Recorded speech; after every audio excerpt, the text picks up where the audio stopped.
세상 사람들은 신의 존재를 인정하지 않고 당연히 신의 역할을 기대하지도 않습니다.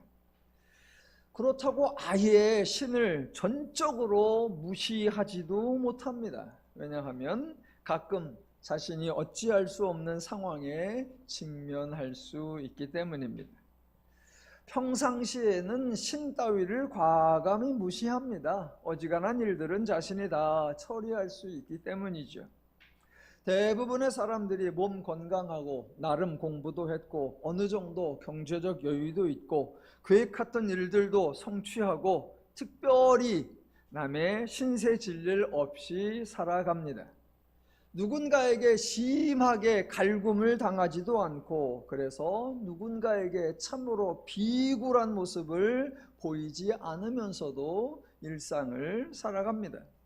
그러니 굳이 신에게 의지하지 않아도 되고 이성적으로 잘 납득되지 않는 내용을 주장하는 종교에 괜히 발목 잡히고 싶어 하지 않습니다. 다만 절박할 때에는 어찌할 수 없어 신을 찾는 그 정도 모양새입니다.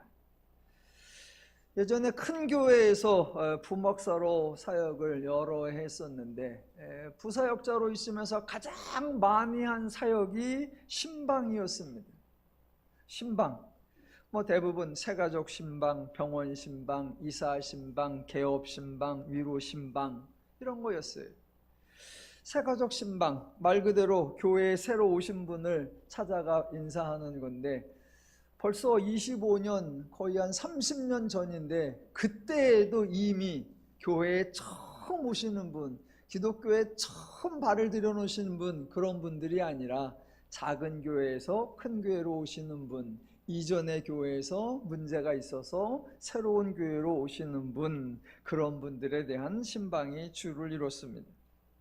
병원 신방은 말 그대로 몸이 불편하신 분들을 위한 신방으로 때로는 가정으로 방문하고 때로는 병원으로 가고 때로는 급하다고 연락이 오면 새벽에라도 가서 수술실 입구에서 통성으로 크게 기도해 주고는 했었습니다.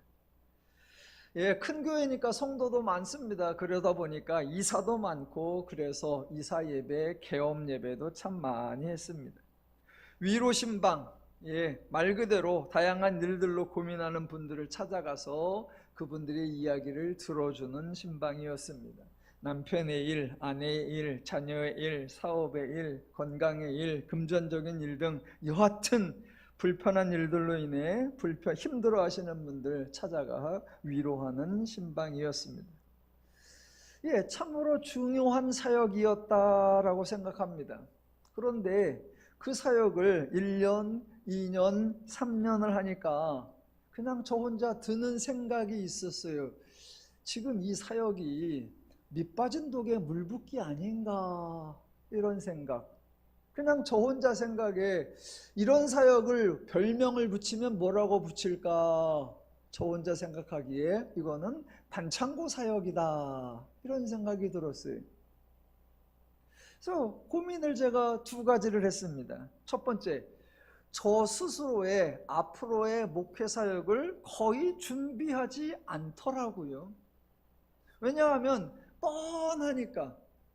아침에 출근을 딱 합니다. 가방 속에 성경책 찬송가 들고 출근을 하면 저에게 해당하는 교구 여전사님이 4분이 계십니다. 그 중에 오늘은 요 전사님이 저에게 목사님 오늘 어디 가야 돼요? 그러면 새가족 신방이거나 병원 신방이거나 개업 신방이거나 그거예요. 그러면 알겠습니다. 여전사님 차에 타고 갑니다. 어느 집에 가건 어느 사업장에 가면 가서 예전부터 해오던 뻔한 본문을 펴고 예전부터 해오던 뻔한 설교를 합니다. 그러니까 제가 따로 준비할 게 없어요. 아침에 돼서 오늘도 가야 되는구나, 오늘은 어디 가나, 그냥 그거예요. 첫 번째, 내가 준비를 안 하는구나, 그 생각이 들고, 또 하나는 상대, 즉 성도에 대해서도 제가 어떤 걸 할 수가 없구나, 이거였어요. 매일 다른 사람을 만나는 거를 몇 달째, 몇 년째 하니까 이 성도님을 어떻게 양육할 것인가, 이 성도님이 어떻게 성숙할 수 있도록 어느 과정, 어느 단계, 어떤 내용으로 인도해 갈 것인가, 그거를 고민도 하지도 않고 적용할 수도 없었습니다. 물론 제가 목회의 방향을 결정하는 담임 목사도 아니었고, 그 교회는 다른 측면에서는 신앙이 도움이 되는 뚜렷한 사역을 하는 것이 있었고, 성도님들은 그 교회가 그런 사역을 하고 있다는 것을 다 알고 오신 분들이었으니까 굳이 제가 염려하거나 고민을 해야 할 것은 아니었습니다.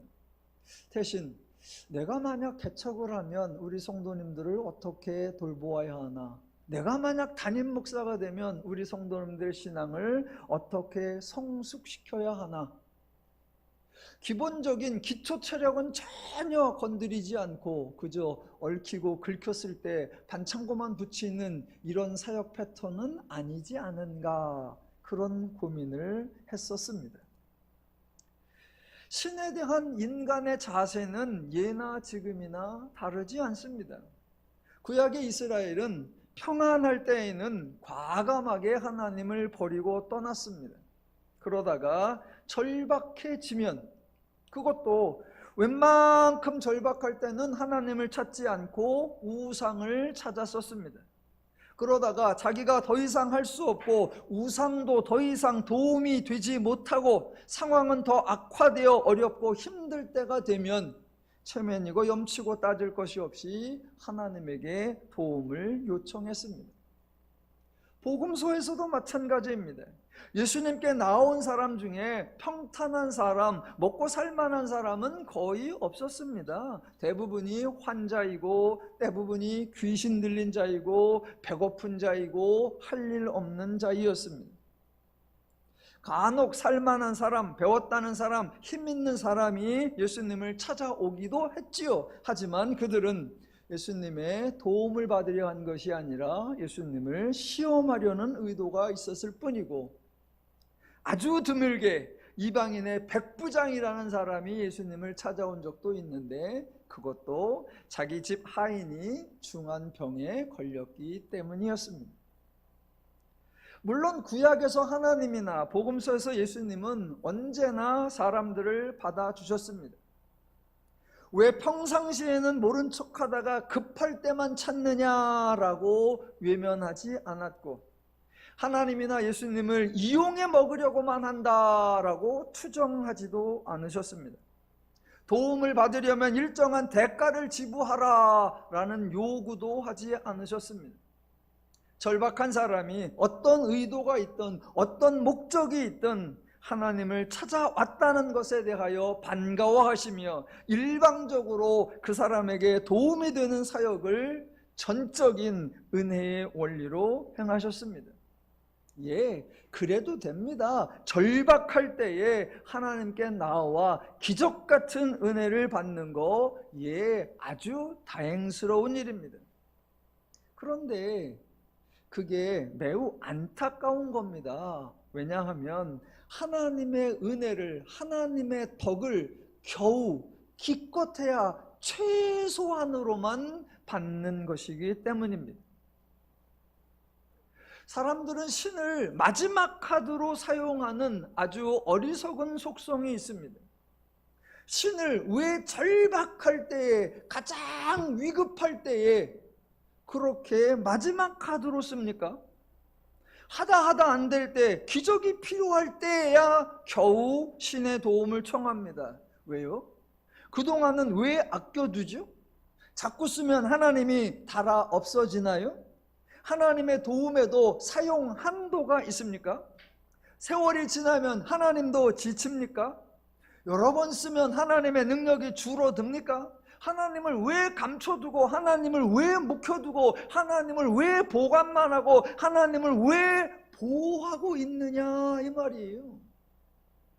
저는 하나님을 처음부터 아주 적극적으로 활용하자라고 주장하는 겁니다. 우리 하나님 전지전능하시고 무소부재하시고 영원무궁하시고 신실하게 일하시는 분이니까 하나님을 아주 능동적으로, 아주 진취적으로, 아주 열렬하게 우리의 항상, 우리의 범사에 매우 유용하게 활용하자라는 거예요. 혹시 하나님을 이렇게 사용하는 것을 거부하신다면 어쩔 수 없는 것이지만 도리어 하나님은 이것을 원하십니다. 구약에서 하나님은 늘 너는 내게 부르짖으라 라고 부탁을 하시고 너는 가만히 서서 내가 구원하는 것을 보라 라고 선언하십니다. 하나님이 일하시겠다, 하나님이 수고하시겠다 라고 자처하시는 거예요. 복음서에서도 예수님은 늘 사람들을 찾아가십니다. 예수님의 도움, 예수님의 사역, 예수님의 역할, 예수님의 은혜가 필요한 사람이 예수님을 쉽게 만날 수 있도록, 예수님과 편안하게 만날 수 있도록 예수님이 그들이 있는 곳으로, 때로는 길가로, 때로는 광장으로, 때로는 회당으로 예수님이 그들을 향해 가시고 그들 가운데서 돌아다니십니다. 이런 하나님, 이런 예수님을 평상시에는 내비두고 가장 절박할 때에야 겨우 한두 번 활용하는 거, 그거 대단히 안타깝고 어리석은 거예요. 그러니까 신앙생활을 가장 미련하게 하는 것이 기적 같은 은혜를 경험하는 겁니다. 신앙생활을 가장 지혜롭게 하는 것이 항상 범사에 하나님의 은혜를 누리는 것입니다. 일상에서 따로 기적이 필요하지 않는 너무나 평화롭고 너무나 행복한 삶을 누리는 은혜, 그것을 받아 누리고, 또 혹시 긴급하고 혹시 절박할 때가 있다면 그때그때 역사하시는 소중한 은혜를 받는 거, 예, 좋습니다. 우리 하나님이 부지런하시고 신실하시고 열심이십니다. 하나님은 일회용이 아닙니다. 우리 하나님은 평생에 딱 한 번만 쓸 수 있는 분이 아니라 하나님의 은혜는 무한 리필입니다. 예, 저는 이러한 하나님을 소개하고 성도님들은 이러한 하나님 덕분에 행복하게 살게 하는 것, 이것이 더누림교회가 집중하고 있는 사역입니다. 더누림교회에 동행해 주셔서 진심으로 감사를 드립니다. 지난 1년 동안 히브리서 강해를 했습니다. 저에게는 매우 소중한 시간이었습니다. 저도 설교자인데, 설교자는 학자들과 비교할 때 아주 이로운 장점이 하나 있습니다. 설교자는 새로운 내용을 만들어내지 않아도 된다라는 거예요. 설교는 새로운 신학을 연구하는 것이 아니고, 강해는 새로운 내용을 만들어내는 것이 아닙니다. 그렇다고 설교자의 철학, 사상, 인식을 주장하는 것도 아니고 설교자의 경험담을 늘어놓는 것도 아닙니다. 왜냐하면 기독교에는 이미 복음이라는 귀중한 내용이 있기 때문입니다. 그래서 설교는 창의적이지 않고 설교는 독창적이지 않습니다. 혹시 창의적이다라고 하면 왜곡될 가능성이 있고, 새롭다라고 하면 변질될 가능성이 많습니다. 설교자는 이미 선포되어 있는 복음을 전달하는 것으로 충분합니다. 그런 의미에서 무엇을 해야 되나, 무엇을 말해야 되나 이런 고민을 하지 않아도 되고, 내용에 대해서도 책임질 일이 없다는 것이 설교자의 자유인 것 같습니다. 대신 설교자는 복음을 잘 설명하고 잘 전달해야 하는 막중한 역할이 있죠. 친절하게도 성경에는 여러 권의 복음서가 있고 여러 권의 서신서들이 있어서 복음에 대해 다양한 관점으로 설명하고 있고 교차적으로 풍성한 설명을 제공하고 있습니다. 그럼에도 불구하고 저도 개인적으로 히브리서를 자주 설교하지 않았었습니다. 그러다 보니 당연히 히브리서가 소개하는 예수의 모습에 대해 설명할 기회가 적었었습니다. 이번에 히브리서를 강의하면서 대제사장이신 예수 그리스도에 대해 더 많이 알고 더 많이 설명할 수 있어서 좋았고, 함께 해주신 성도 여러분께 진심으로 감사를 드립니다. 어제 오후에 전혀 예상치 못한, 전혀 기대하지 않은, 전혀 상상하지 못한 일이 저에게 벌어졌습니다. 설교 준비를 한창 하고 있는 오후 2시 20분경에 카톡이 울렸습니다. 한참 타이핑을 하고 있는데 카톡 그래요. 그래서 당연히 뭐가 왔나 카톡을 열어봤습니다. 그랬는데 깜짝 놀랐고 너무너무 반갑고 너무너무 고마웠습니다. 카톡의 내용이 뭐였냐? 선물, 기프티폰이 하나 왔어요. 그랬는데 선물이라고 왔어요. 그래서 뭐야? 라고 열어보니까 거기에 제목이 붙어 있는데 제목에 제가 깜짝 놀랐어요. 어제 온 카톡 기프티콘 제목, 소중한 히브리서 강해 설교 감사합니다. 요거였어요. 그리고 별다방에서 커피를 마실 수 있는 쿠폰이 첨부되어 있었습니다. 너무 좋았습니다. 제가 선물에 현혹된 것이 아니고 여러분에게 선물을 보내달라고 하는 것도 아닙니다.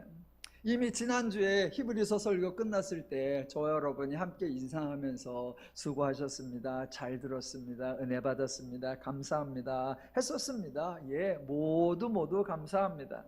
단 카톡으로 선물을 받아본 적이 여러 번 있죠.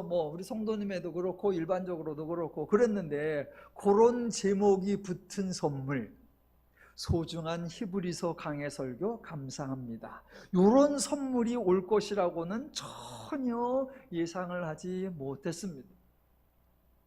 제가 이렇게 알려드리는 거는 창세기 강해 끝나면 보내달라 그런 얘기가 전혀 아닙니다. 그 선물을 보내주신 분이 대전에 계신 분이 아니라 객지에 계시는 성도님이신데 매주마다 동영상으로 설교를 들어주시고 가끔 은혜 받았습니다 라고 메시지도 보내주셨는데, 이렇게 선물까지 보내주셔서 너무 감사하다고 인사를 드리는 겁니다. 예, 다른 서신서들과 같이 히브리서가 강조하는 것이 무엇이었습니까? 하나님의 사역, 하나님의 은혜였습니다. 종교적 표현으로 은혜라고 하고 일상적 표현으로 하면 선물입니다. 하나님이 수고하셔서 전적으로 인간에게 유익한 결과를 만들어내서 인간에게 거저 주시는 겁니다. 수고는 하나님이 하시고 혜택은 인간이 누리는 겁니다. 그래서 기쁜 소식, 복음이라고 합니다. 선물을 받았으면, 은혜를 받았으면 어떻게 해야 합니까? 제가 별다방 쿠폰을 받았으면 그 다음엔 어떻게 해야 되죠? 보답으로 그분에게 케이크 쿠폰을 보내드려야 하나요? 아닙니다. 아니면 너무 소중해서 선물을, 쿠폰을 고이고이 간직하고 있다가 유효기간이 지나가 버리게 해야 합니까? 아닙니다. 쿠폰을 가지고 별다방에 가서 커피와 케이크를 주문을 해서 받아서 만나게 마시면서 행복을 누리는 거예요. 그게 최상입니다. 물론 저는 제가 받은 별다방 커피 쿠폰을 제가 사용하지 않고 제 아내에게 상납할 겁니다. 예, 아내가 쿠폰을 사용하는 날 저를 불러주실 줄로 믿습니다. 여러분의 은혜로 제가 주중에 제주도 신방을 갔었고요. 둘째 날하고 셋째 날에, 둘째 날에도 한라산을 갔다 오고 셋째 날에도 한라산을 갔다 오고 연달아 2번을 갔다 왔습니다. 둘째 날에 한라산 정상을 올라가는 코스 중에 관음사에서 출발하는 코스가 있습니다. 거기를 올라갔었는데 아침 8시 10분에 관음사 게이트를 통과해서 한 1시간 반쯤 열심히 올라가고 있는데 제 앞에 아주 건장한 청년이 하나 가고 있습니다. 뒤에서 보니까 제 앞에 서 있는데 헬스를 했는지 몸이 아주 뒤에서 봐도 딱 각진 게 멋있어요. 그리고 위에는 검정색 티셔츠를 입고 검정색 반바지를 입고 하얀색 양말에 하얀색 운동화를 신고 와, 폼내려고 왔구나. 눈에 딱 띄는 그런 사람 하나가 제 앞에 갑니다. 그랬는데 그렇게 폼나는데 제가 순간 배낭이 없어요. 그 사람이 가방도 없어요. 이렇게 보니까 손에 500ml 물병 하나 달랑 들고 있어요. 그것도 이미 절반을 마신 거. 그 순간 드는 생각이, 아, 이 사람은 산을 모르는구나.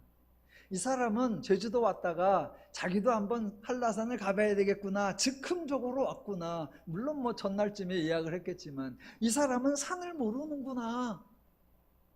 혼자 걱정이 돼요. 저 물 반병 가지고 어떻게 정상까지 갔다 오지? 제가 뒤에서 보는 순간 그런 생각이 막 스쳐요.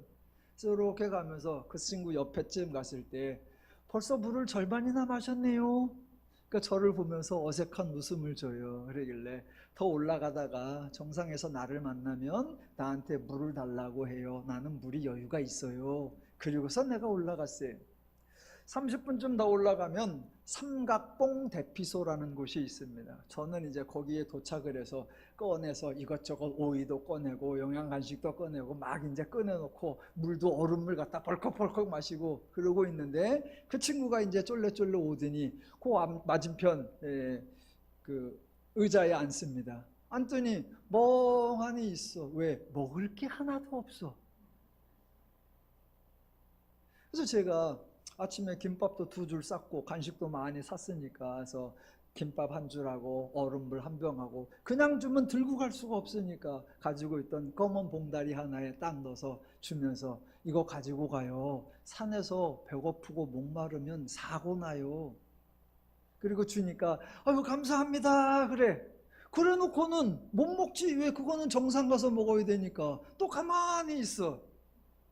그러니까 제가 또 안타까워가지고 영양갱 하나 하고 핫브레이크 하나 하고 그걸 주면서 이거는 지금 먹어요. 힘 없으면 못 올라가고 힘들고 지치면 산에선 사고 나요. 그러니까 그 친구가 아이고 감사합니다 라고 그래요. 여러분, 제가 한 행동이 은혜입니다. 제가 모르는 사람이었어요. 그날 처음 본 사람이에요. 앞으로 만날 일도 없을 거예요.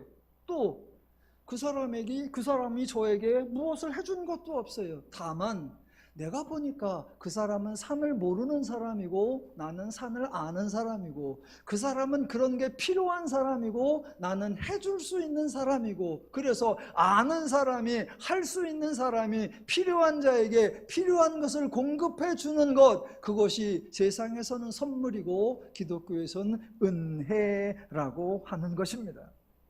예, 저는 그 사람에게 아무 조건 없이 거저로 공짜로 선물로 준 것입니다. 그러면 그 사람이 해야 하는 일이 뭐죠?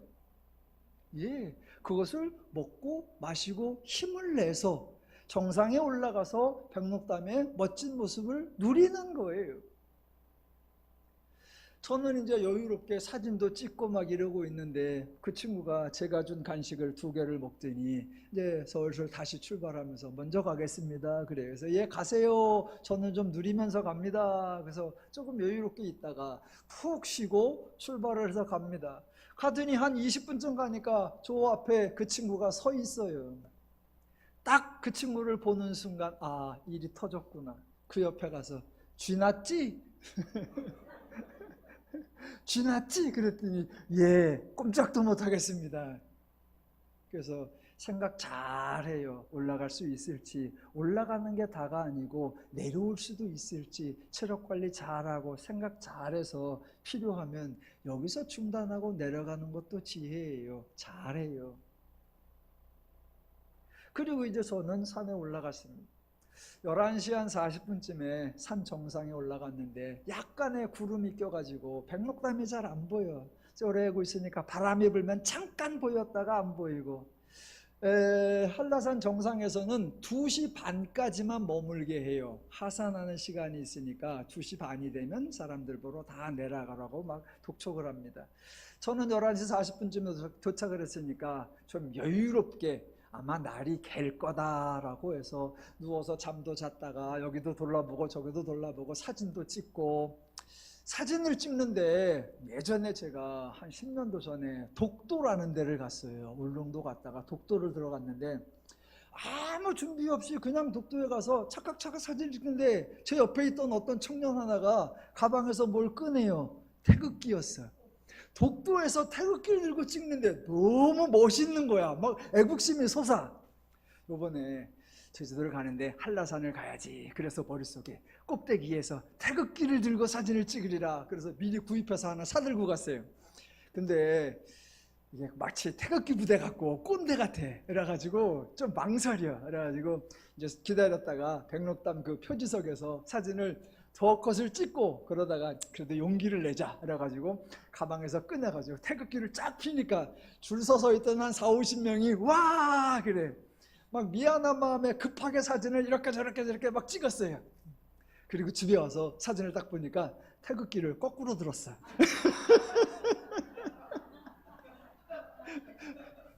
빨간색이 아래에 있고 파란색이 위에 있어. 예. 근데 이제 다행스럽게 한 1시쯤 지나니까 날이 아주 맑아져가지고 뭐 백록담이 잘 보이고 그래서 사진도 잘 찍어 왔어요. 그래서 한 2시 한 15분까지 계속 있으면서 이렇게 둘러봤어요. 그 청년 올라왔나? 왔으면 또 필요한 거 주고 어떻게 도움을 줄까 그랬더니 제가 하산할 때까지 안 올라와요. 그리고 내가 하산하는 동안에도 못 봤어요. 그러니까 중간에 아마 포기하고 간 것 같아요. 예. 아는 자의 역할은 모르는 자를 도와주는 것, 할 수 있는 자의 역할은 할 수 없는 자를 베풀어 주는 것. 하나님이 우리에게 행하신 모범이고 오늘날 하나님이 우리에게 기대하시는 모습입니다. 하나님이 먼저 은혜를 주었고 은혜를 받은 너희가 은혜를 베푸는 자의 삶을 살라. 그래야 인간이 행복할 수 있고 그래야 인간이 서로 더불어 함께 평안을 누릴 수 있다. 이게 성경의 가르침입니다. 예, 성경의 모든 구절이 하나님의 사랑, 하나님의 은혜를 설명하고 있습니다. 인간의 자격이나 조건, 수준이나 행동, 태도 이런 거에 관계없이 오직 하나님의 사랑에 근거하여 인간에게 하나님의 은혜를 베풀어 주는 장면이 성경에 가득합니다. 오늘 본문도 그 중에 하나입니다. 정작 성경은 하나님의 은혜를 강조하는데 기독교가 은혜를 은혜 아닌 것이 되게 하는 실수를 범하면 안 됩니다.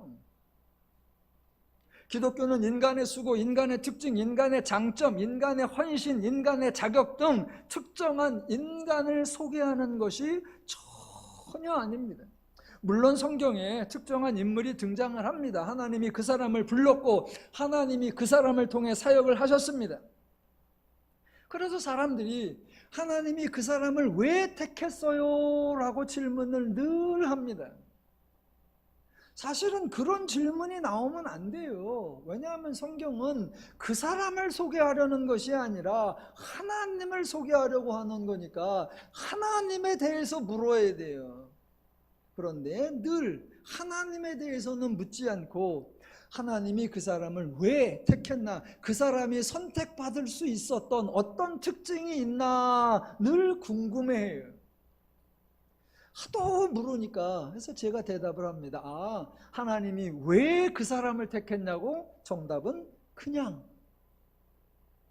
제가 그냥이라고 할 때 아 그렇군요 라고 동의한 사람이 한 명도 없습니다. 에이 그냥이라는 게 어디 있어요. 예, 혹시 그냥이라는 대답이 마음에 들지 않으신다면, 그래서 조금 납득할 만한 대답이 필요하시다면 이렇게 대답합니다. 아, 사람이라면 그 사람을 선택하지 않을 것 같기에, 사람들이라면 그 사람을 통해서 일할 것 같지 않기에 하나님이 선택하셨다라고요. 예, 하나님은 그런 사람, 하나님은 그따위 사람, 하나님은 그 사람, 사람도 포기한 사람을 통해서도 일을 하실 수 있다라는 것을 보여주는 것, 그게 성경의 목적입니다. 그러니까 성경은 그 사람의 자질, 능력, 그 사람의 특징을 소개하려는 것이 아니라 하나님의 성품, 하나님의 능력, 하나님의 사역을 소개한다라는 겁니다. 그 사람 이어서 그 일이 가능했던 것이 아니라 하나님 이어서 그 일이 가능했고, 그 방식 이어서 그 사역이 이루어진 것이 아니라 하나님 이어서 그 사역이 이루어졌던 겁니다. 그래서 기독교의 모든 마지막은 뭐로 끝납니까? 하나님이 하셨습니다. 하나님의 은혜입니다. 라고요. 그 하나님의 사랑, 그 하나님의 은혜를 보여주는 장면 중에 하나가 오늘 본문이에요. 자, 예수님이 십자가에 달리셨을 때의 장면입니다. 오해하시면 안 됩니다. 십자가 사형은 인류 역사에 예수님만 유일하게 당하신 죽음이다. 그렇지 않습니다. 십자가 처형 방법은 그 당시에 흉악범들에게 사용되고 있던 여러 사형 방법들 중에 하나였습니다. 그래서 그날에도 그 자리에도 예수님 혼자 있었던 것이 아니라 2명이나 더 있었습니다. 저희는 예수님이 억울하게 죽임을 당했다라고 생각을 하지만 당시 유대교와 로마의 입장에서는 예수는 아주 흉악범 중에 하나다. 그래서 일반적 처벌로는 안 되고 십자가 처형해야 된다라고 간주했던 그런 유형이었습니다. 사회를 혼란시키는 아주 위험한 인물, 하나님의 율법을 왜곡하고 사람들을 현혹하는 중범죄자로 여겼습니다. 예수님을 포함해서 2명이 더 있었으니까 총 3명이 십자가 처형을 당했으니까 이 3명은 그들이 생각하기에 아마 거의 동급 수준의 행악자였다라고 생각이 듭니다. 근데 본문에 예수님에 대해서는 따로 표현이 없고 그 나머지 2사람에 대해서는 행악자라고 표현을 합니다. 여러분, 이 2명의 행악자가 어떤 악을 행했죠? 이 2명의 행악자가 어느 정도의 악질스러운 행동을 했을까요? 성경에는 그냥 행악자라고만 나오지 그들이 무슨 일을 어느 정도까지 했는지를 말하지 않으니까 저희가 알 수는 없지만, 그래도 성경을 요래조래 살펴보면 힌트를 얻을 수가 있습니다. 예수님이 십자가 처형 판결을 받았는데 사실 빌라도는 예수님을 살려주고 다른 사람을 십자가 처형에 처하려고 했었어요. 그래서 원래 십자가에 매달려 죽기로 예정되어 있었던 한 사람이 있었지요. 누구예요? 바라바라고 하는 사람입니다. 그래서 이 바라바라는 사람을 성경이 소개하는데 23장 19절에 이렇게 나옵니다. 이 바라바는 성중에서 일어난 밀란과 살인으로 말미암아 옥에 갇힌 자로라입니다. 십자가 사형 예정자였던 바라바가 이렇게 밀란을 일으키고 살인으로 말미암아 옥에 갇힌 자였었다면 예수님 옆에 있던 2 악행자, 이 2 행악자의 소행이 최소 밀란, 최소 살인 정도는 되지 않았을까 추측을 해봅니다. 제가 성경에 나오는 인물에 대하여 소개할 때마다 절대로 그 사람의 특징이나 그 사람의 능력이나 그 사람의 장점을 극대화하려는 그런 시도를 하지 말라라고 부탁을 드리죠. 왜냐하면 그 특징이나 그 장점 때문에 하나님이 선택하신 것이 아니기 때문입니다. 그렇다면 반대의 경우는 어떨까요? 지금처럼 행악자가 나왔다라고 할 때 이 사람의 악행을 극대화하는 것은 가능할까요? 아니면 행악자라고 나왔지만 그냥 평범한 사람 중에 약간 죄를 지은 그 정도로 해야 하나? 아니면 행악자고 십자가 처형이라니까 이놈은 아주 몹쓸 놈이라고, 이놈은 아주 나쁜 놈이라고 그의 악함을 극대화하는 것이 나을까? 다시 한번 질문. 성경에 어떤 인물이 나왔을 때 우리는 종종 그 사람의 장점과 그 사람의 능력을 극대화해서 미화시키는 경향이 있는데 그러지 말자라고 했고, 그러면 반대로 성경에 악행자의 모습이 나오면 그 사람을 극대화해서 흑화시키는 것, 그렇게 하는 게 가능한가? 아니면 그냥 이도 별 사람하고 똑같아, 그냥 이 정도로 처분하는 게 나을까? 예, 저는 성경에 행악자의 모습으로 나오면 그 사람을 굳이 악마화할 필요까지는 없지만 하나님 앞에 자격이 없다라는 것은 분명히 밝혀두는 게 옳다라고 생각합니다. 왜냐하면 하나님은 그렇게 자격이 없는 자에게도 은혜를 주시는 분이시다라고 하나님의 사랑을 강조하는 것이 핵심이기 때문입니다. 자, 그러면 오늘 예수님 옆에 달려있는 이 두 강도의 모습을 살펴보겠습니다. 우리는 그동안 두 강도 중에 한 강도는 그 죽는 순간에도 예수님을 비방하고 못된 말을 하는 나쁜 놈이고, 그 중에 한 명은 그래도 마지막에 개과천선하여 회개하여서 하나님의 은혜를 받은 자다라고 설명을 해왔는데, 오늘 제가 한번 조금 다른 관점에서 소개를 해보겠습니다. 과연 오늘 본문에 강조하려는 내용이 뭘까? 오늘 본문에서 복음의 핵심은 무엇일까? 함께 상고해 보겠습니다. 자, 39절. 제가 그냥 첫 번째 행악자라고 하겠습니다. 자, 첫 번째 행악자의 말입니다. 달린 행악자 중 하나는 비방하여 이르되 네가 그리스도가 아니냐, 너와 우리를 구원하라 하되입니다. 내가 그리스도가 아니냐, 너와 우리를 구원하라. 제가 읽은 이 말, 제가 행악자였다고 하면 제가 이렇게 말했을 때 여러분 어떤 느낌이 드십니까? 내가 그리스도가 아니냐, 너와 우리를 구원하라. 39절 초반부에 비방하여 이르되 라고 되어 있으니까 이 사람의 말이 곱게 들리지 않을 것입니다. 그런데 비방하여 이르되 라는 말을 빼고 그냥 이 사람이 하는 말을 들어본다면 내가 그리스도가 아니냐, 너와 우리를 구원하라 입니다. 여러분, 이 말이 뭐가 문제죠? 싸가지가 없어 보입니까? 네. 번역을 반말로 해놓아서 행악자 주제에 반말을 찍찍거리네, 이런 느낌이 듭니다. 그런데 어차피 원문인 헬라어에는 존댓말이나 경어나 반말이나 이런 개념이 없습니다. 그러니까 지금 반말로 번역되어 있는 것을 제가 한번 존댓말로 번역을 해보겠습니다. 그러면 이렇게 됩니다. 당신은 그리스도이지 않으십니까? 당신과 우리를 구원하옵소서. 확 느낌이 다르죠? 예. 당신은 그리스도이지 않으십니까? 당신과 우리를 구원하옵소서. 너무나 정중하고 간절하게 부탁을 하는 것 같습니다. 예전에 저희가 누가복음을 강해를 했었고, 제가 이 본문을 설교하기 위해서 여러 주석들과 여러 자료들을 살펴보았던 적이 있는데, 이 첫 번째 행악자에 대한 설명은 거의 없습니다. 왜요? 이미 행악자라고 소개되어 있으니 나쁜 놈이라고 단정을 지어 놓았기 때문입니다. 그래서 이 사람에 대해서는 아예 관심을 갖지 않고 이런 놈은 도무지 구원받을 자격이 없다라고 생각한 거예요.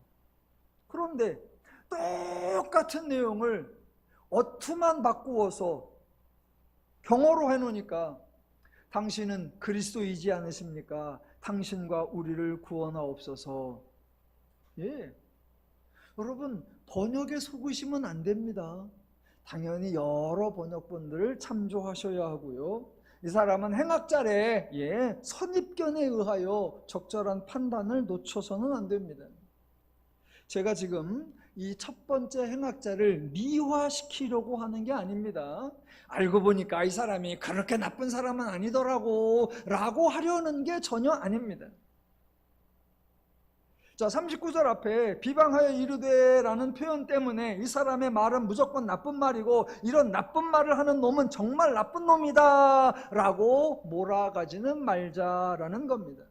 혹시 40절을 근거로 해서 이 놈은 정말 나쁜 놈이 확실합니다 라고 주장하실 수도 있습니다. 40절, 두 번째 행악자가 하는 말입니다. 자, 두 번째 행악자가 하는 말. 하나는 그 사람을 꾸짖어 이르되 네가 동일한 정죄를 받고서도 하나님을 두려워하지 아니하느냐. 우리는 우리가 행한 일에 상당한 보응을 받는 것이니 이에 당연하거니와 이 사람이 행한 것은 옳지 않은 것이 없느니라 입니다. 여러분, 이 두 번째 행악자의 이 멋진 말에 감동받으시면 안 됩니다. 아니, 저는 궁금하게 사람들이 언제부터 십자가 사형에 처형을 당할 정도의 행악자의 말, 이 사람의 말을 그렇게 신뢰했답니까? 아니, 이 사람이 말하면 그 말은 진실입니까? 이 사람의 말은 정당합니까? 저는 이 두 번째 행악자의 말을 신뢰할 수 없습니다. 이 두 사람 모두 십자가 처형에 당할 만큼 행악자들입니다. 아마 단 한 번의 실수로 이런 처형을 당하는 것이 아니라 여러 차례 여러 유형의 범죄를 저질렀을 것이고 그동안 수차례 다양한 처벌을 받았을 것이고 그래서 악행들이 누적되고 형벌이 가중되어서 결론적으로 십자가 처형을 받았을 겁니다. 이런 사람들 입만 열면 거짓말입니다. 자기의 유익을 위해서는 사실도 필요 없고 동료도 필요 없고 의도 필요 없습니다. 그래서 행악자라고 하는 거예요. 문맥상으로 볼 때 이 두 행악자가 서로 아는 사람 같아요. 깜빵 동기일 수도 있고요, 범죄할 때 공범자일 수도 있습니다. 그 둘은 서로 아는 사람이었고 예수는 아마도 처음 만났을 겁니다. 그러면 예수는 낯선 사람 취급하고 두 행악자들은 서로 의리를 간직해야지요. 그런데 두 번째 행악자가 갑자기 돌변합니다. 그동안 동고동락했던 동료를 대놓고 책망하고 처음 보는 예수 편을 드는 거, 저는 이게 진실된 태도로 보이지 않습니다. 아, 요놈이 저 혼자 살자고 동료를 팔아먹는 전형적인 배반자의 모습이구나, 그렇게 보여요. 제가 그렇게 본다는 게 아니라 그렇게 볼 수도 있다라는 겁니다. 다시 한번 말씀드립니다. 제가 첫 번째 행악자를 미화하려는 거 아니고 두 번째 행악자를 흑화하려는 것이 아닙니다. 어차피 이 두 사람 똑같은 수준의 행악자입니다. 둘 중에 누구는 착하고 누구는 더 악한 거 아닙니다. 흔한 말로 도찐개찐입니다. 그런데 우리는 이 짧은 구절 속에서 그들의 탈랑 한마디를 보고 이 사람은 죽어도 싸고 이 사람은 구원받을 만한 자격이 있다라고 갑자기 은혜의 기준이 바뀌어 버리더라라는 겁니다. 그래서는 안 됩니다. 세상에서 사람들 간의 관계에서는 어떤 일과 관련해서 유능한 사람, 실력 있는 사람, 자격 있는 사람을 선발하는 시스템이 있고 그렇게 선발된 사람이 일을 잘하면 상을 주고 못하면 벌을 주는 패턴으로 운영이 됩니다. 예, 이것은 사람들 간의 관계에서 적절한 운영 방식, 효율적인 관리 방식이라고 저도 동의합니다. 하지만 하나님과 인간의 관계에서는 이런 제도, 이런 시스템, 이런 패턴이 전혀 적용되지 않습니다. 제가 자꾸 이 차이점을 반복해서 설명드리는 거예요. 복음과 교훈은 다르다. 세상의 기준과 하나님의 기준은 다르다. 하나님의 원리와 세상의 방식은 다르다. 하나님은 거룩하다. 세상에 통용되는 것을 하나님에게도 통용된다고 착각하지 마라. 제가 강조하는 거예요. 그래야 신앙에서 헛수고를 하지 않을 수 있고 그래야 신앙에서 어리석은 두려움을 가지지 않을 수 있기 때문입니다. 제가 설교 서두에서 사람들은 신에 대하여 평상시에는 소홀히 하다가 기껏해야 절박할 때 평생에 겨우 한두 번 신의 카드를 사용하는 그런 어리석은 경향이 있다라고 말씀을 드렸습니다. 하나 더 소개를 한다면 사람들은 신의 존재를 인정하지 않으면서도 신의 역할을 기대하지 않으면서도 신에 대한 일말의 두려움을 가지고 있다라는 겁니다. 그 신이 하나님이든 그 신이 염라대왕이든 아니면 그냥 하늘이든 사람들은 은연중에 하늘이 노한다, 신이 심판한다 라는 생각이 깔려 있습니다.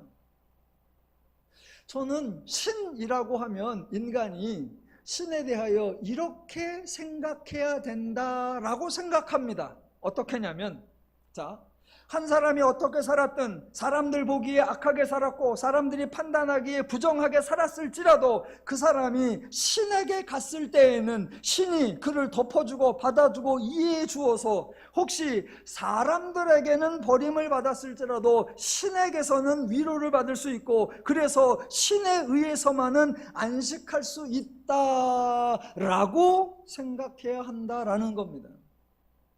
그런데 현실은 달라요. 사람들은 반대로 생각하더라고요. 혹시 사람들 사이에서 인정을 받고 편한 삶을 살았을지라도 신 앞에 가면 모든 것이 적나라하게 까발려져서 10배, 100배의 천벌을 받을 것이다 라는 걱정을 합니다. 아니, 신을 부정할 바에야 깡그리 부정해버리지, 정작 세상에서 살 때는 신을 부정하다가 죽은 다음에는 신에게 심판받는다는 생각을 뭐하러 합니까? 그런데 그런 생각이 깔려 있더라고요. 심지어는 기독교에서조차도 하나님에 대해서도 사람이 하나님 앞에서 최후 심판을 받아야 한다라고 협박을 합니다. 아니, 하나님의 은혜를 받을 것을 기대하는 것이 아니라 하나님의 심판을 받을 것을 두려워하려면 뭐하러 하나님을 믿습니까? 참 신앙생활을 미련하게 하고 참 신앙생활을 어리석게 하고 참 신앙생활을 힘들게 합니다. 제가 또 한번 단언하겠습니다. 여러분, 하나님은 인간을 징계하지 않습니다. 아멘 합시다. 하나님은 인간을 징계하지 않습니다. 하나님은 인간에게 형벌을 내리지 않습니다. 왜냐하면 징계나 형벌로 죄인이 바꾸어질 수 있는 것이 아니기 때문입니다. 아무 소용이 없고 아무 효과가 없는 조치를 뭐하러 합니까? 지난주에 말씀드린 것처럼 징계를 통하여 구수인이 그 피부색을 바꿀 수 있다면 징계를 해도 되고, 형벌을 통하여 표범이 그 반점을 없앨 수 있다면 형벌을 내려도 됩니다. 하지만 징계나 형벌로 죄에 익숙한 죄인이 선을 행할 수 없다라고 하나님이 직접 말씀하셨습니다. 하나님이 이렇게 단언하셨는데 왜 기독교가 여전히 계속해서 하나님의 징계와 형벌을 운운하는지 도무지 납득이 되지 않습니다. 목사님의 말씀이 약간의 일리가 있는데 그래도 설득이 안 돼요. 그런 분들을 위해서 하나님이 직접 말씀하시는 사례를 한 번 더 찾아서 확인해 드리겠습니다. 다 같이 구약의 아모스서로 가보겠습니다. 아모스서를 찾으라고 하면 설교가 끝날 때까지 못 찾는 분도 계실 것 같아서 구약성경 1277페이지라고 제가 친절하게 설명을 드리겠습니다. 1277페이지 아모스 4장.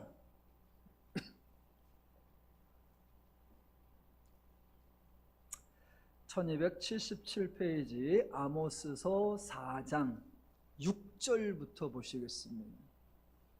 과연 징계가 무슨 의미가 있고 형벌이 무슨 효과가 있나? 아모스서 4장 6절부터 제가 천천히 읽어보겠습니다. 하나님의 말씀입니다. 또 내가 너희 모든 성읍에서 너희 이를 깨끗하게 하며, 이를 깨끗하게 한다는 건 먹을 것이 없어서 더럽혀지지 않은 거예요.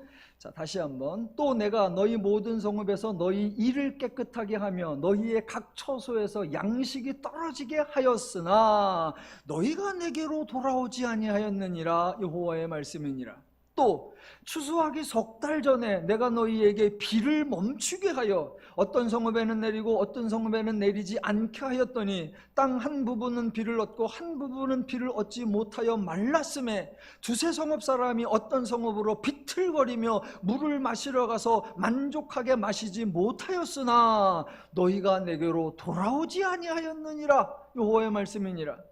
내가 곡식을 마르게 하는 재앙과 깐부기 재앙으로 너희를 쳤으며 팥중이로 너희의 많은 동산과 포도원과 무화과나무와 감람나무를 다 먹게 하였으나 너희가 내게로 돌아오지 아니하였느니라. 여호와의 말씀이니라. 내가 너희 중에 전염병 보내기를 애굽에서 한 것처럼 하였으며 칼로 너희 청년들을 죽였으며 너희 말들을 노랗게 하며 너희 진영의 악취로 코를 찌르게 하였으나 너희가 내게로 돌아오지 아니하였느니라. 여호와의 말씀이니라. 내가 너희 중에 성은 무너뜨리기를 하나님은 내가 소돔과 고모라를 무너뜨림같이 하였으므로 너희가 불붙는 가운데서 빼낸 나무 조각같이 되었으나 너희가 내게로 돌아오지 아니하였느니라. 여호와의 말씀이니라. 이 내용이 아모스가 주장한 것이 아니라 하나님이 직접 말씀하신 겁니다. 본문에 5번에 걸쳐서 여러 조치들이 언급되었는데 이런 조치들이 하나님의 징계였다면, 하나님의 형벌이었다면 결론이 무엇입니까? 너희가 내게로 돌아오지 아니하였느니라 입니다. 만약 징계였다면 하나님은 참으로 쓸데없는 일을 하신 것이고, 만약 하나님의 형벌이었다면 참으로 하나님은 무익한 일을 하신 거예요. 아마 살면서 이렇게 5가지 종류의 다양한 징계나 형벌을 받은 사람은 없었을 겁니다. 그런데 이렇게 징계하고 이렇게 형벌하였어도 결론이 뭐다? 너희가 내게로 돌아오지 아니하였느니라. 돌아오지도 않을 걸. 다시 한번, 이런 징계를 했더니 너희가 내게로 당장에 돌아왔느니라. 이런 처벌을 행했더니 너희가 개과천선하였더라. 이런 심판을 하였더니 너희가 새로워졌더라. 그러면 징계와 형벌을 해야죠. 그래서 교화의 능력이 있다면, 개선의 효과가 있다면 해야죠.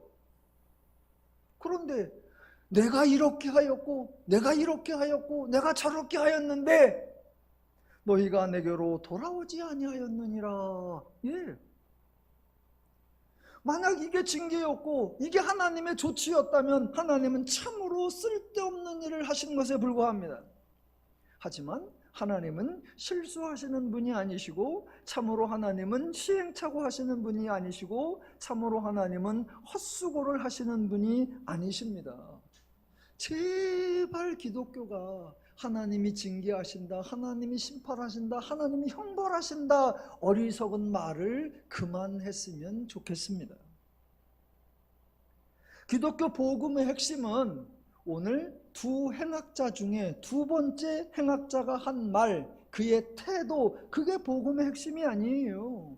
기독교 복음의 핵심, 기독교 은혜의 본질은 43절에 나오는 예수님, 이 예수님이 행악자들을 대하시는 자세, 태도, 예수님이 이 행악자에게 하시는 말씀이에요. 행악자에게 뭐라고 하십니까? 내가 진실로 내게 이르노니 오늘 내가 나와 함께 낙원에 있으리라. 첫 번째 행악자는 마지막까지 예수님을 비방하는 악을 추가해서 그는 결코 구원을 받지 못했고, 두 번째 행악자는 최후의 순간에 회개하여 은혜 받을 자격을 획득한 겁니다. 아니요, 은혜는 자격 따라 주는 게 아니에요. 저와 여러분은 행악자가 어떤 말을 했는가, 행악자의 말과 행동에 주목할 것이 아니라 예수님의 말과 행동에 주목해야 합니다. 예수님이 단지 이곳에서, 단지 이번에만, 단지 이 사람에게만 하신 말과 행동이 아니라 복음서 전체에서 예수님이 보여주고 예수님이 말씀하고 예수님이 행동하신 그 예수님 사역 전체를 주목해야 합니다. 예수님이 누가복음 5장 32절에서 이렇게 말씀하신 적이 있어요. 나는 의인을 부르러 온 것이 아니라 죄인을 불러 회개시키러 왔노라. 이렇게 말씀하셔 놓고는 사역을 다 마치는 최종적인 순간에 십자가 위에서는 의인을 찾으시고 회개한 사람을 찾으십니까? 이게 말이 됩니까? 두 번째 행악자가 한 말은 회개가 아니었어요. 여기서 갑자기, 여러분, 두 번째 행악자는 마지막 순간에 참으로 지혜롭게 말을 잘했습니다. 말 잘하는 게 정말 소중합니다. 그래서 옛말에도 한마디 말로 천년빛을 갚는다라는 말이 있지 않습니까? 말 잘하면 구원도 받을 수 있고 말 잘하면 은혜를 받을 수 있습니다 라고 하면 코미디예요. 코미디. 예수님은 마태복음 5장 45절에서 이렇게 말씀하셨습니다. 제자들에게 이는 하나님이 그 해를 악인과 선인에게 비추시며 비를 의로운 자와 불의한 자에게 내려주심이라. 이렇게 말씀해 놓고는 마지막에는 사람 편가르기 하십니까? 또 예수님이 제자들에게 이렇게 말씀하셨습니다. 너희가 너희를 사랑하는 자를 사랑하면 무슨 상이 있으리요? 세리도 이같이 아니하느냐? 또 너희가 너희 형제에게만 무난하면 남보다 더 나은 것이 무엇이냐? 이방인들도 이같이 아니하느냐? 이렇게 말씀하셨고는 정작 예수님은 자기에게 좋은 사람에게, 소리하는 사람에게만 은혜를 주시고 비방하는 사람을 모른 척 하신다면 말이 됩니까? 그러면 예수님이 제자들보다 나은 게 뭐가 있고, 그러면 예수님이 세리보다 나은 게 뭐가 있고, 그러면 예수님이 이방인보다 나은 게 뭐가 있습니까? 그럴 리가 없습니다. 그래서 오늘 본문의 핵심은 두 행악자 중에 말과 태도가 아니라 43절 예수님의 말씀, 예수님의 태도. 예수께서 이르시되 내가 진실로 내게 이르노니 오늘 내가 나와 함께 낙원에 있으리라. 예, 기독교 복음의 핵심은 은혜이고 은혜의 핵심은 인간의 말과 행동에 대한 보상이 아니라 필요한 자에게 필요한 것을 베풀어 주시는 하나님의 사랑입니다. 예수님은 십자가 사형을 당할 만큼 심각한 행악자임에도 불구하고 오늘 내가 함께 나와 함께 낙원에 있으리라 라며 구원의 은혜를 베풀어 주셨습니다. 이런 행악자에게도 구원의 은혜를 베풀어 주셨다면 저와 여러분에게도 동일한 구원의 은혜를 베풀어 주시는 것이 분명합니다. 혹시 신앙생활 하시면서 나는 나중에 낙원에 못 가는 거 아니야? 그런 염려와 불안과 두려움 전혀 갖지 않으셔도 된다, 그 말입니다. 자, 43절 다시 한번 볼게요. 예수께서 이르시되 내가 진실로 내게 이르노니 오늘 내가 나와 함께 낙원에 있으리라 하시니라. 이 43절에서 가장 중요한 게 뭘까요? 여러분 밑줄을 어디다 치고 싶으세요? 낙원에 있으리라가 아니라 오늘 내가 나와 함께입니다. 그래서 오늘 설교 제목이 내가 나와 함께입니다. 여러분, 하나님은 인간에 대하여 객관적 입장을 취하는 것이 아닙니다. 하나님은 제3자적 위치에 서 계시는 게 아닙니다.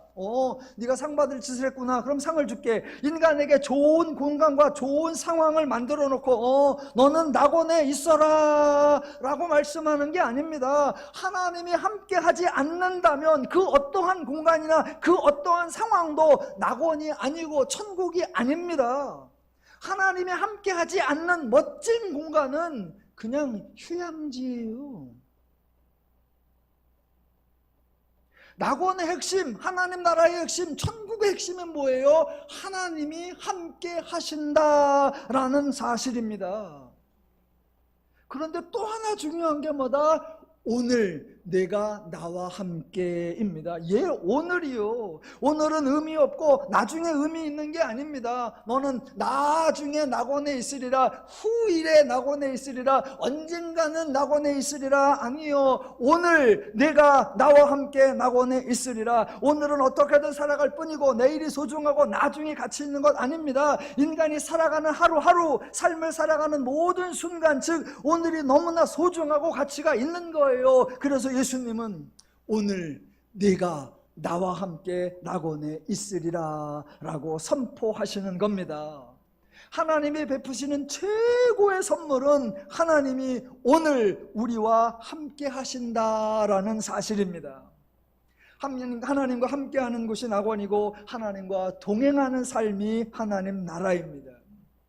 행여 우리는 하나님을 잊어도 하나님은 우리를 잊지 않고, 행여 우리는 예수님을 떠나도 예수님은 결코 우리를 떠나지 않으시며 오늘 내가 나와 함께 낙원에 있으리라 이루어 주시는 분이십니다. 하나님을 마지막 카드로 남겨두지 마시고 도리어 일상에서 항상 범사에 하나님을 아주 유용하게 활용하시기를 바랍니다. 우리 삶의 최후에 하나님 앞에서 심판받을 것으로 두려워하지 마시고 도리어 하나님은 언제나 우리와 함께 하신다는 사실을 알고 하나님으로 인해 담대하고 평안하시기를 바랍니다. 복음을 바로 아시고 은혜를 바로 아셔서 하나님 예수님 덕분에 자유롭고 행복한 삶을 풍성히 누려가시기를 주님의 이름으로 축원합니다. 기도하겠습니다.